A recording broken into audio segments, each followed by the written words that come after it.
Because her psychic structure was not the structure of Mary, who sees Jesus on the cross and says, "What have they done to you, my son?" No, Mary had a different structure. She sees her son being cruelly murdered, stands there at the foot of the cross, without denying the divine, and asks herself, "What have they done to you?" My mother followed the entire trajectory of that spirit, but since it was a school spirit, she endures it and then goes on to heal people. It is that maternal heart, it is that temple that shelters people, because there it remains in the mystery. The mystery for those who suffer is very difficult to say. It's not a mystery, it's God's will. God is testing you. But why don't you test my devil of a neighbor who is horrible? That friend of mine who is crazy, why come and test me? Why did she test me? No, my brother, right? I think we live in this dynamic of trying to sanctify our mothers. Since we can't do it, we enter the mechanism of rejection, revolt, criticism, and mothers start to feel guilty. Instead of seeking motherhood in Mary, at the level 1 emit, so that I can take my small good step, at my evolutionary level, I want to demand Mary's attributes from myself without having the level of evolution to have the same performance, and her movements become difficult. So, she was in a very dramatic situation. She was on medical leave for a long time. She had already tried all the usual medicines that medicine proposes, the corticosteroids, the immunizers. They were on immunobiologicals. In short, she had done everything and she came to me. But she was spiritist. It didn't make it any easier, did it? And I said, so let's see if we can help you by looking back a little and maybe being able to do some inner resignification and doing some catesis of very deep energies that are retained there and are coming out through the spondylitis, and we did it. That's why, when we touch someone, we don't just touch the body, we touch the energy field. Sometimes you touch a person and you have a sensation that is a psychic shock, right? You have a sensation because you have connected with the person's energy deep down, and that touch can energize memories, recollections. So it's very beautiful for us to look at the being with this complexity that we are. Hi everyone, how are you? This is Patricia, a volunteer from Web Radio Fraternidade. We're here in the 8th heaven to celebrate the radio's 16th anniversary with our dear Alberto Almeida. How are you, Alberto? It's a joy to be able to be in this space again, sharing reflections and experiences that are fundamental to this practice of studying and practicing love among spiritists. Alberto, let's introduce ourselves to those who are here, so that we can learn about what you do best in life. I'm a homeopathic doctor and a psychotherapist with a transpersonal approach. That's my professional work. And from the point of view of the Spiritist movement, I work at Jardim das Oliveiras, in Belém do Pará, which is an institution focused on assisting vulnerable families in the Castanheiro neighborhood in Belém. I also work at the Spiritist Medical Association of Pará, and I've been traveling around the world. Wonderful, Alberto. While you're talking about medicine, I'd like you to talk about something with us. Like, we have Mary of Nazareth, right? Which is the theme of the conference and also the theme you're going to talk about here at the 8th heaven. Mary healed the wounds of people who were suffering, but not always exposed wounds, physical wounds, sometimes spiritual, internal wounds. I would like you to comment a little about this healing, not from the physical side, but from the inner side of us.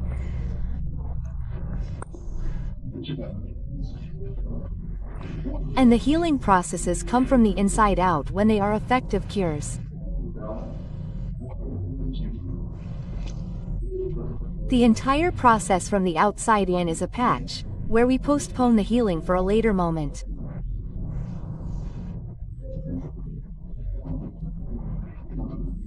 If we can consider health, we could say that we gain health the more we link our egoic structure to our sacred self or essence, which is the immortal spirit, in Kardec's language, a spark, a flash, as the spirits defined it in question 88 of the Spirits book for Allan Kardec. It is from this place that health comes.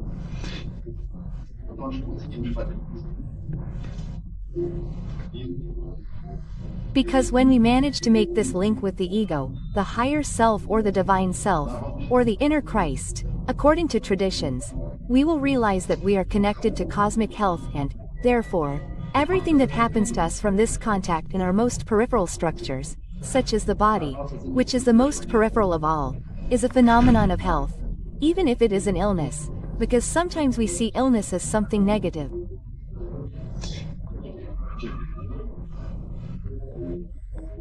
Sometimes it is not.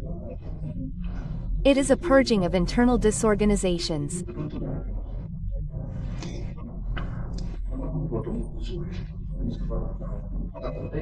For example, when a person gets a fright and their period comes out of time, we could consider it an abnormality, but it is not the wisdom of our system, of our being that we are, that throws this psychic impulse in the brain dynamics to the perspective of the uterus and then precipitates an out-of-time menstruation. Or we have diarrhea, or we have a larger volume of intercourse, or we sweat.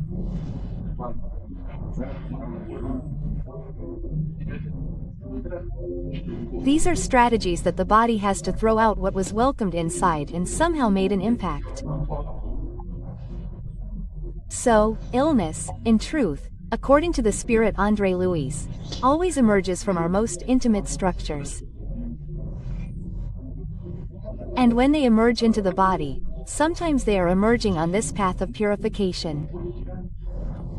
We are healing ourselves, putting it out. Illness as a step towards healing. Every time, sometimes, it comes as a wake-up call for us to wake up to healing. For example, if I have a grudge or toxic guilt that has been holding on to for too long, it can manifest itself in my heart as a change or in my stomach as a change in the body.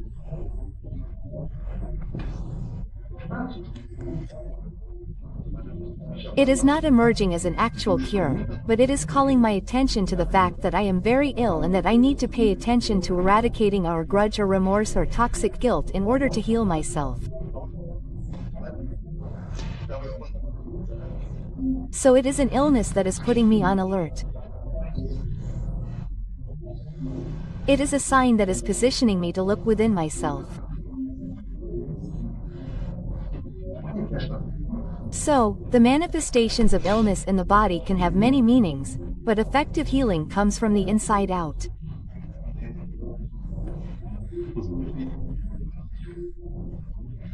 When spirits, like Mary and others, healed, they made an energetic intervention, sometimes in the dynamics of the physical body itself, and recomposed cells, because today it is possible to do it as Jesus did, with unparalleled great skill, but there was always a message that came along with it.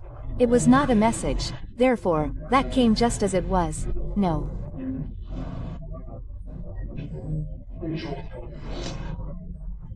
It was the deep message inviting the other to make a manifestation of definitive healing from the inside out, while the energy of the body was being healed. It is as Jesus said, "Sin no more, lest this thing find you worse." He healed the body, but warned the individual, "Be careful, because if you make another mistake, you may become even worse ill." Or, as he said to the paralytic, "Take up your bed and carry it." Why? Because he might need the bed later if he did not take care of himself. So, health comes from the inside out. All external healing, such as that provided by benefactors, is very useful as an expression of divine mercy, but it is effective when, together with the healing of the body, the message to awaken the soul comes. This essence, therefore, connects with the egoic dimension, which manifests itself through the energetic bodies of the perispirit and flows into the body as a phenomenon of well-being. And sometimes, in order to acquire well-being, illness comes, the purging mechanism. That's more or less how it works. It's interesting, right? Because sometimes we want to separate, right? So, we think that, oh, me being emotionally well is one thing, Me being physically well is another, but it's not, right? It's just one body that we have. It's a unity, right? It's a unity. I'm well when I'm connected to the divine.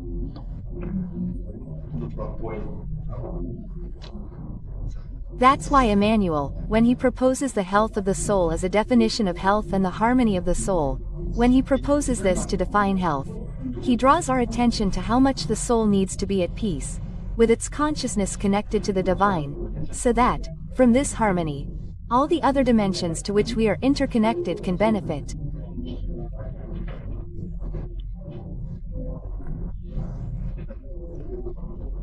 So, when I meet, for example, a patient who has a birth scar, I can access the emotional or psychic or ancestral content, just by touching that birth scar lesion. I touch it as if I were touching a computer point. I activate the file and then the individual goes into a trance and brings up past content. This phenomenon, which is a phenomenon that is widely studied today in physiotherapy, in microphysiotherapy, where you touch and discover people's traumas, shows what you are saying. We are an interconnection, which makes us a whole being, right? The separation we make is didactic, but there is no definitive separation. Of course, when we have a body, it will be disposable one day, but while I have this body, it is connected to my spiritual body, which is connected to my mental body, which is connected to my immortal spirit. So, everything is a process of connection. That's why, when we touch someone, we don't just touch the body, we touch the energy field. Sometimes you touch a person and you have a sensation that is a psychic shock, right? You have a sensation because you have connected with the person's energy from deep within, and that touch can bring out memories, recollections. So it's very beautiful for us to look at the being with this complexity that we are. We are not a simple being, we are a being that has such a comprehensive complexity due to these multiple dimensions. We are a multidimensional being, and that's why when we touch one part, we touch the other. So, for example, a spirit comes and does not act on the paraspirit, it affects the body and we feel the benefit the next day, sometimes at night. You wake up at night, you slept badly and wake up at night with that illness with an absurd improvement. And sometimes it was a spiritual service provided by the spirit, sometimes far from the body, but since it is connected, the service is provided, has repercussions, reverberates in the body. And when we do our movement of bodily reintegration, we feel that unnatural well-being, right? I remember one time when I went to bed, I was feeling really bad that day, I hadn't been well. Those days when we stumble, I asked for so much help, so much help. Then I fell asleep. When I woke up the next day, I woke up with such joy, with such joy. I wanted to go around hugging trees. I wanted to say that everyone was beautiful, because everyone and everything was beautiful. I spent 2.5 days in that state of grace and ecstasy. And I was impressed with where they took me, because I went to sleep in one situation and woke up in the opposite situation. So, I must have made contact due to my request for prayer with the benefactors somewhere that I came so excited about that meeting that lasted 2.5 days. When it started to fade, I wanted it to stay, but it didn't. It was as if it was draining, it was like fuel. But that day for me was extraordinary to see what happens when you make contact with noble spirits or with regions, with the heavens, right? And when you return to the physical body, you come back physically better, emotionally better, mentally better, spiritually more connected, everything improves. So, that's what you really say. We are a whole, a unit with its multiple dimensions. It is very important to see you, who have the spiritualist vision and, together with the doctor's vision, right, from the study of the body, because sometimes we find a person who has a certain faith, who, in short, does not have this belief in the future, and who has past experiences that, sometimes, will trigger diseases that we have. And the person is like, but why? For what reason, right? And spiritualism brings this justification to us. Sometimes we do not understand everything as it is, in the way, for and wise, and we get into this thing, this trance. But just having faith in the future and understanding that something may have happened in the past that we do not know about, I think it already brings calm to our hearts, right? It is true, because reincarnation gives a meaning to divine justice, because it is very difficult to understand God being fair, without reincarnation, without the multiplicity of existences, because then it remains a mystery. The mystery for those who suffer is very difficult to say. It is not a mystery, it is God's will. God is testing you. But why don't you test my devil of a neighbor who is horrible, that friend of mine who is crazy, because she comes to test me. Because she tested me, not my brother, right? So I have a friend who came to me so that I could help her, and she had a very important, very serious pathology, which was ankylosing spondylitis. It is a pathology where there is an overproduction of bones, in very popular language, and it starts to form those parrot beaks, like what? It is the opposite of osteoporosis. And then the bones start to consolidate naturally and the person starts to have pain because this process generates pain and their movements become difficult. So, she was in a very dramatic situation. She was on medical leave for a long time. She had already tried all the usual medicines that medicine proposes, corticosteroids, immunizers, they were on immunobiologicals. Anyway, she had done everything and she came to me. But she was a spiritualist, it didn't make it easy, right? And I said, so let's see if we can help you by looking back a little and maybe being able to do some internal resignification and doing some catesis of very deep energies that are retained there and are coming out through the spondylitis. We did it and it was very interesting because the result was very satisfactory from the point of view of relief, of benefit. When she found herself in a romantic situation where she experienced abandonment and she was with her son, so she threw herself from a building in Europe with her son and fell with her son. She killed herself, killing her son, and she lived the experience very dramatically with a lot of suffering naturally. And her husband came down to abandon her, he came down and that dramatic scene was there. He saw the child and the mother dead, right? Facing suicide.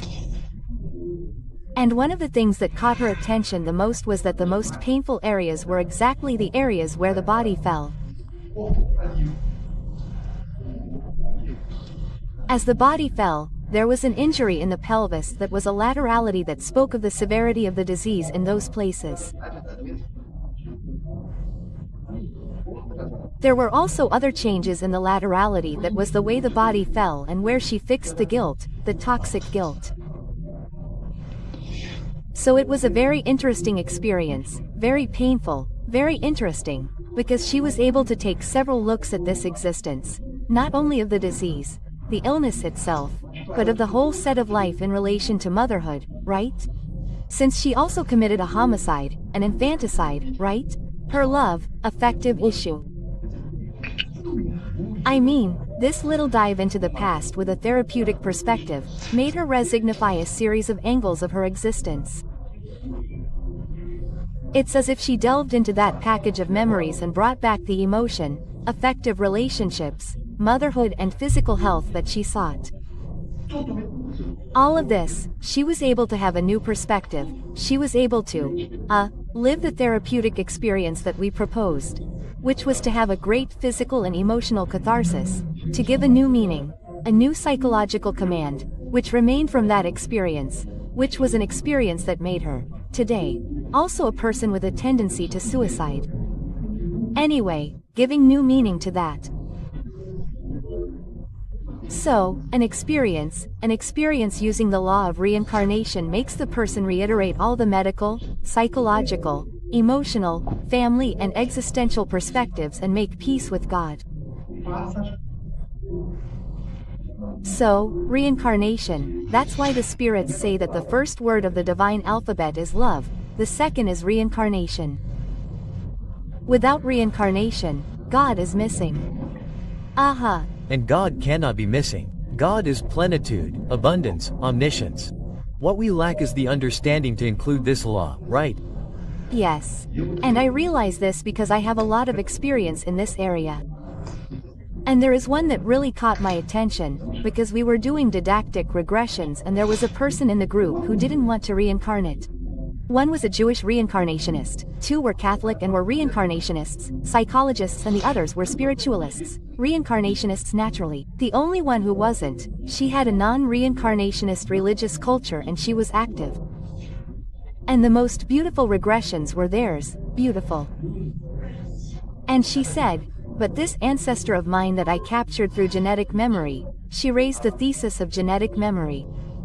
And they were extraordinary things. Just to give an example like this to see how rich these experiences are. She was afraid of Enseada. Enseada, for you who don't understand that doesn't live, being on the beach is a place where the water rises, rises, rises. It's not the beach. It's not the waves. She wasn't afraid of the beach, of waves, of the sea, of the pool. She was afraid of Enseada. I mean, something completely crazy. How come I'm not afraid of the beach? That which rises in regression. She saw that she had a husband, she was living by the beach and her husband was a fisherman. When her husband arrived, a gossip started that she had attracted. He breaks up with her, takes off the ring, throws it on the ground, but no, not happy. He takes his wife, right, she ties her to a stump. Ties her to a stump. Then the water kept rising, rising, rising, killing the drowned woman. Do you understand? She was afraid of being drowned. She was afraid of being drowned because she died in a drowning. She wasn't afraid of water. She wasn't afraid of swimming pools, ships, beaches. She used to swim at the beach. But this helped her, from the perspective of genetic memory, to understand why she was afraid of being drowned, because she never wanted to get married. She had a child, but I don't want to get married. She created an abusive marriage because of the trauma.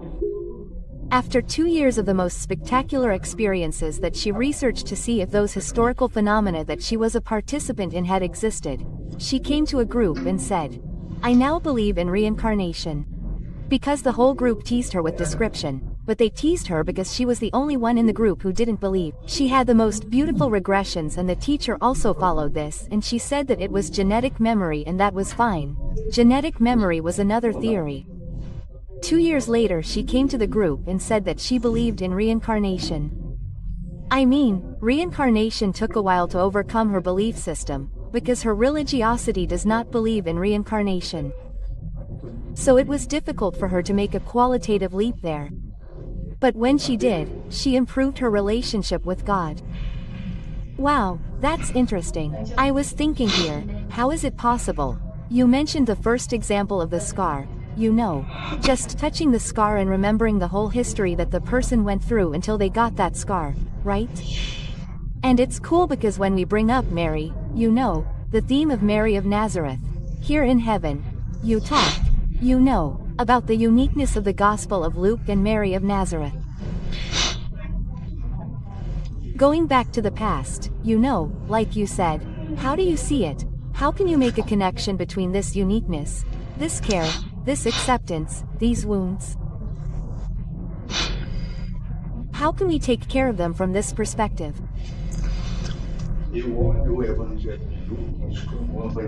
I see Luke's gospel as the gospel of sensitivity, because he is a sensitive soul who brings the description of Mary that he gives as an evangelist, without having lived with Jesus. He is a narrator, but he did not live with Jesus. So, Luke's message, the writing, the narrative of Luke is filtered by his sensitivity and is therefore a gospel of love, beauty, charm, and always maternal sensitivity.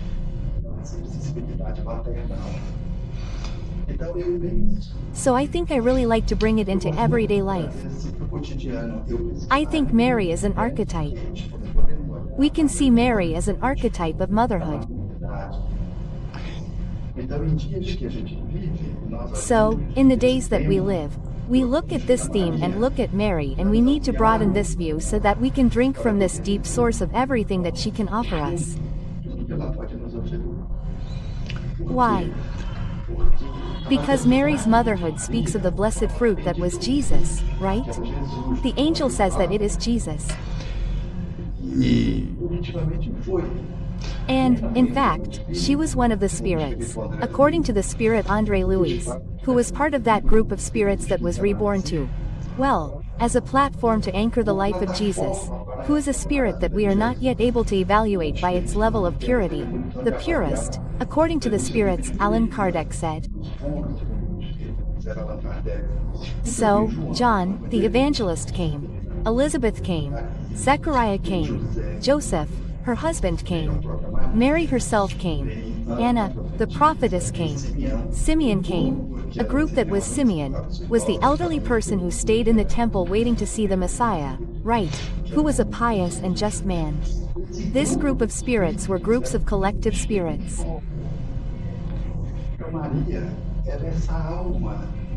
So, Mary was this great soul among these others, who deserved and was able to make this connection of motherhood with Jesus.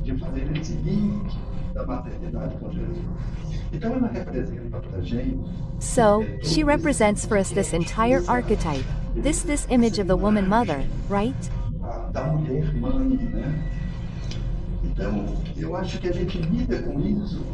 So, I think we deal with this with a lot of conflict, because women dealing with motherhood sometimes look to Mary and this empowers them, but sometimes it makes them feel guilty.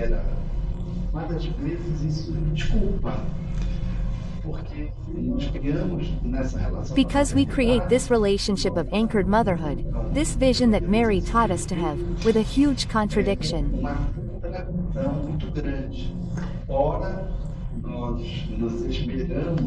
Well, we strive to mirror Mary, almost trying to be her, and we get frustrated because we can't imitate her. I'm going to mention a situation in the lecture that involves this drama. I'm going to mention it right now because it makes sense to make the connection to what I'm trying to say. At the time of Mary, I regressively experienced a mother who lived through the slaughter of the innocents. Mary was removed from this drama because Joseph, guided in dreams by the angel, took Jesus to Egypt. So Mary went with Jesus and Joseph to Egypt. But the mothers who stayed in Bethlehem and the surrounding areas of Bethlehem experienced the slaughter of children from 2 years old and under. And during this massacre, I had the opportunity to regressively experience a patient who was there at that time and had 4 children. 2 were in the fields, working with their father, and 2 were little, at home. When the Roman centurion arrived and killed the 2, she tried to hide one in a closet. As the child started to cry, the other was in her arms. She went out, grabbed her, and the citizen, a soldier, came and killed them both. When her husband arrived with the 2 children, she was crazy. She went crazy. She went crazy because her psychic structure was not the structure of Mary, who sees Jesus on the cross and says, "What have they done to you, my son?" No, Mary had a different structure. She sees her son being cruelly murdered. She is there at the foot of the cross, without denying the divine and wondering what they did to her. My mother followed the entire trajectory of that spirit, but since it was a school spirit, she endures it and then goes on to heal people. It is that maternal heart, it is that temple that shelters people. This little mother I'm mentioning, who I took care of, at the time, she became schizophrenic. So, out of scientific curiosity, I asked her, the regressed patient, to go back to the moment she had met Jesus. So she says that her son takes him to Jesus to talk to, and she feels something going on in her chest for the first time. Because when we become schizophrenic, one of the symptoms is that the chest, from the point of view of affection, becomes flat. You stop feeling affection. This is the first time she feels something in her chest when she sees Jesus speaking, you see? And she looks at her son and is shocked because her son cries. She doesn't understand why. Naturally, she was out of her mind, right? Her children cried when they saw Jesus passing by and speaking. And the other time is when he takes her to meet Jesus. Jesus passed by on the corner. It was the second time he passed by and she felt that same comfort in her chest again, but she didn't regain her sanity. She goes to the spiritual world with this condition. In the spiritual world she is taken care of and recovers. Later, I will tell you in detail about this beautiful recovery. So I am giving this example to show Mary's psyche and the psyche of the common woman, of common women, of mothers.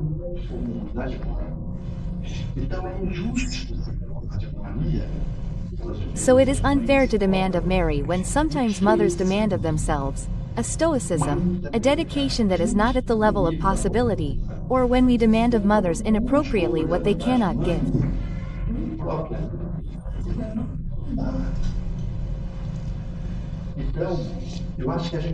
So I think we live in this dynamic of an attempt to sacralize our mothers. Since we cannot do it, we enter into a mechanism of rejection, revolt, criticism, and mothers feel guilty. Instead of seeking motherhood in Mary, at the level that I am at, so that I can take my small good step, at my evolutionary level, I want to demand of myself the attributes of Mary without having the level of evolution to have the same performance. And we, children, do it. We are relentless in these demands, which sometimes makes the lives of our mothers too painful. We sacrifice our mothers who in turn sacrifice themselves.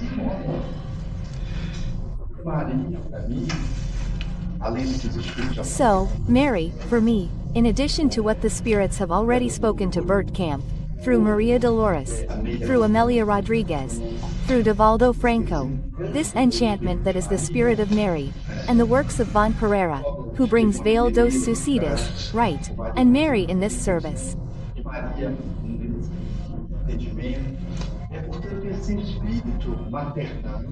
It is, therefore, this maternal spirit, symbol of motherhood, that should inspire us to be better mothers and better children, and not be those who demand too much.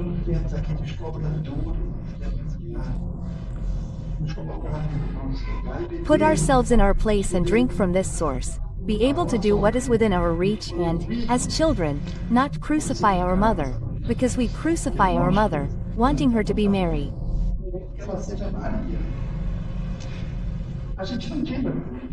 We don't say it like that, but we act like it, as if we said it like that. A mother's love is love with the love of God. So, look at the weight of that. God's love is a complete, cosmic, omniscient, omnipresent, all-powerful love. When I say that my mother has the love that comes closest to God, look at the burden I place on this woman.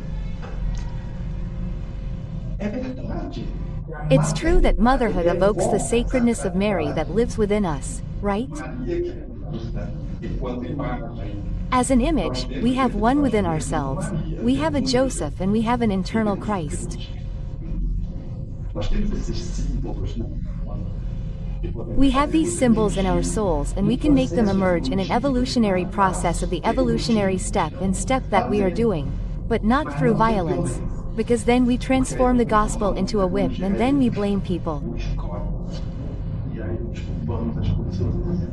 It's very ugly, it's very, very ugly, because we reduce the greatness that is the gospel. Sometimes we really want to get to the level, I don't know, of starting like this. I've never exercised in my life. I want to start now, every day, from Sunday to Sunday, at the gym, for 2 hours, lifting the heaviest weight there and we go there and we get injured. We get injured. Sometimes we get injured because we don't exercise or because we exercise too much. And I found it interesting because when you said that, we have our parents, our most important figures are the people who took care of us, right? And we forget that they are also human beings like us and that they are learning every day, just like us. They are teaching us, passing on their teachings, their guidance, but they are also learning along with us, right, throughout their lives. Yes, and sometimes they may have evolved less than us and we are demanding from them things that we wouldn't even give them, even though we have evolved more than them. So, it is very good form from a spiritualist perspective for us to be able to look at evolution and consider the function of motherhood. I watch animals, you know, Patricia? The other day I was watching, it was a dog that fed, I don't know if you've seen it around, little tigers. So, the tigers grew up, those huge tigers and that, in the middle of them, and they don't bite they treat as if she were the mother, because she is. So, it's the duck that raised the chick in the eggs and the chick follows the duck. Or it's the hen that raised the duckling and the duckling follows the hen and grows and stays there, as if it were. So I keep looking at the instinct of motherhood. This archetype of motherhood is in nature, it's in all the kingdoms of nature. And in the human being, it flows into the human being in this experience of the immortal spirit that reincarnates with a feminine hormonal structure. The other day I was talking to my wife, I say, I don't feel like I'm yet in a position to reincarnate as a woman. I don't think I've had any incarnations as a woman. I don't know. I say that because when I look at a pregnant woman, I think it's so beautiful, but I find it so difficult. I mean, it's as if I haven't had that experience yet to want to be a mother. I don't want to be a mother. I think pregnant women are beautiful, but for her to carry the baby there, I look at her, I think her physiology and anatomy are enchanting. I don't think women are ugly. People think, right, that when women get pregnant they look hideous. I don't think so. But I realize that it is, and I, as a spirit, and you, and all of us, are changing from anatomy to anatomy so that we can develop, because the feminine structure allows us to give the first signs of life, as the spirits Allan Kardec said about the subject, and the Book of Spirits teaches us, therefore, this experience of co-creation. And co-creation is us repeating the divine on a smaller plane. And when we repeat the divine on a smaller plane, we experience grace and perfection at the point where we are. So, this is the invitation for us to look at motherhood broadly and to be able to look at ourselves within it and not demand it from others. Oh, how beautiful. Alberto, I wanted to thank you for being here in heaven, right? Give us this incredible spoiler of your talk that you're going to give to us here and thank the people who are watching us and a big hug to everyone. Ciao, ciao.